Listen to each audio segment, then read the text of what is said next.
Hello, and welcome back to another episode of The Mind Shepherd. Because if we don't shepherd our minds, nobody will, and our thoughts will go astray like sheep gone astray. Today, we're talking about fame. It's really shocking to me that we live in a fame culture because those are like two opposite words, aren't they? Fame and culture.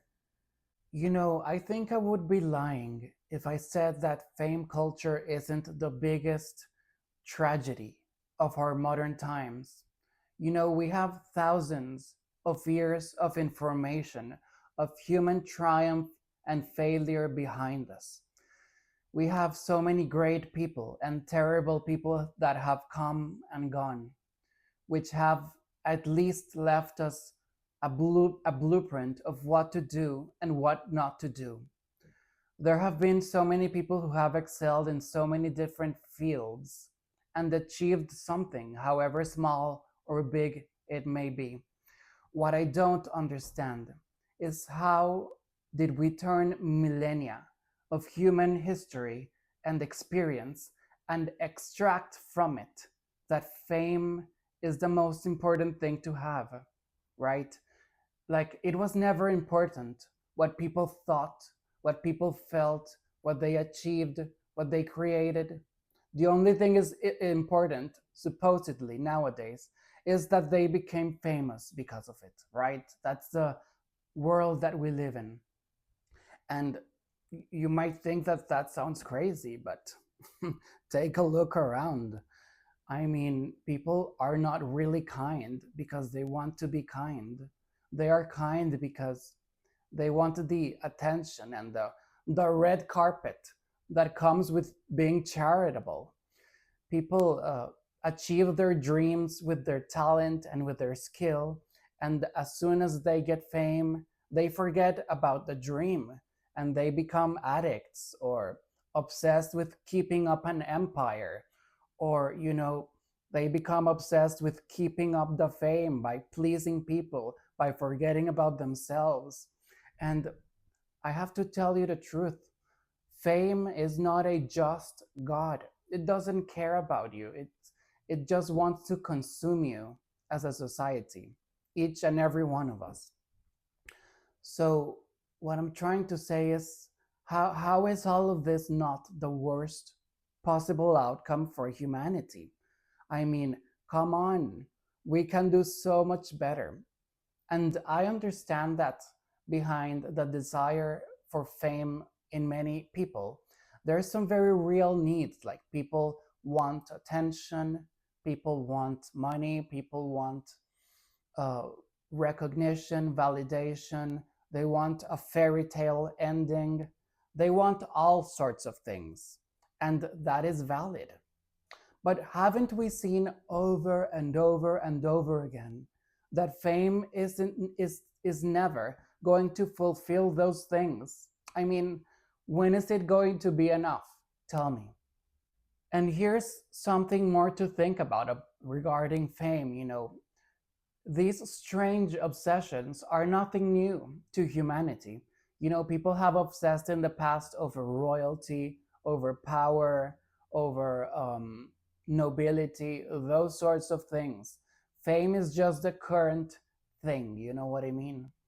But people perhaps don't realize that the rule book behind fame is very different to the rule book behind having a crown, which allows you to at least call some shots out, or having a religious scepter where you can shake it and people listen, or having a nobility emblem where it's like, oh, the emblem says you're somebody in society, supposedly, even though it's irrelevant. It's what it's supposed to do.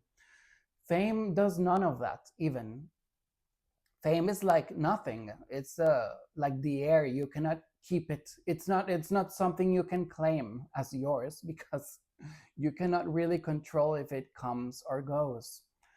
So what I'm trying to say is this, is that the other most dangerous aspect of fame is that people go into it expecting a crown, a, a noble emblem, a scepter. But on the other side of fame, it's just people. And in our society, people are not the best thing to have by your side all the time, if we keep this honest, because people just want to take what they can from you, or they just want to be entertained by seeing you, even if you're getting hurt, or they are just distorting you in infinite ways and projecting every sort of horrible thing on you that they don't want to face in themselves.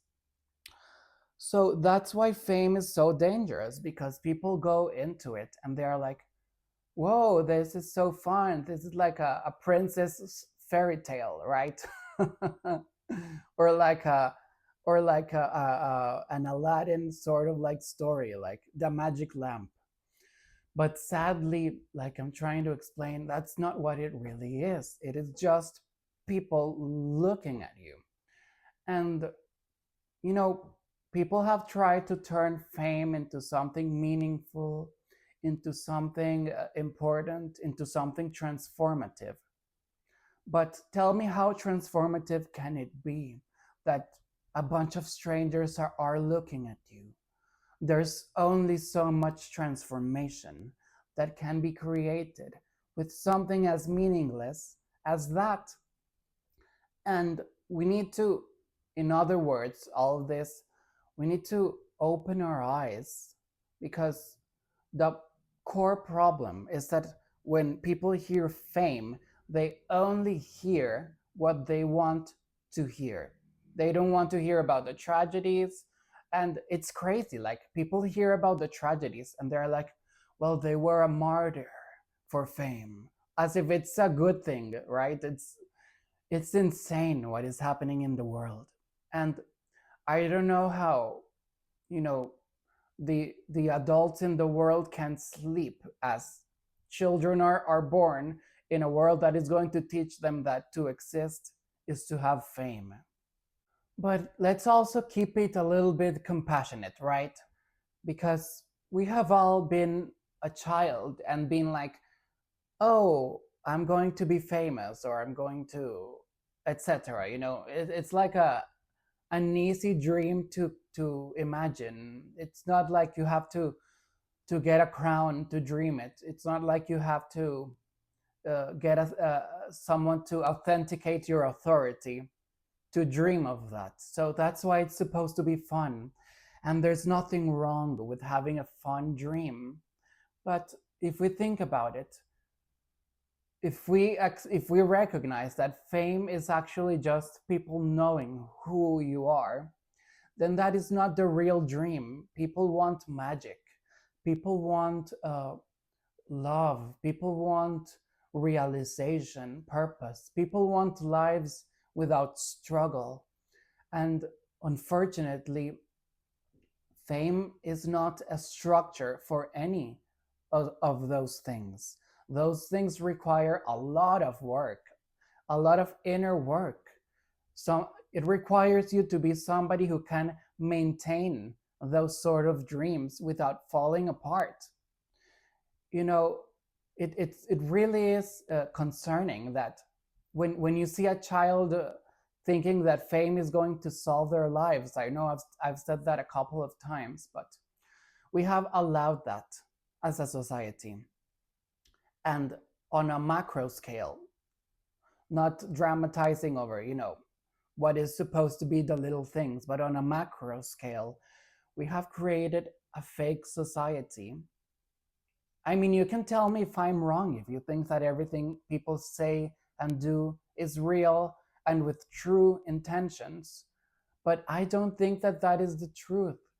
I think that we have enabled ourselves in our denial of reality and in our refusal to acknowledge the truth. We have allowed ourselves to live in a fake world where it doesn't matter that people do things out of truth. What matters is that they do it out of fame or out of people pleasing or just to look good, to look like the good guy. So that's today's reflection.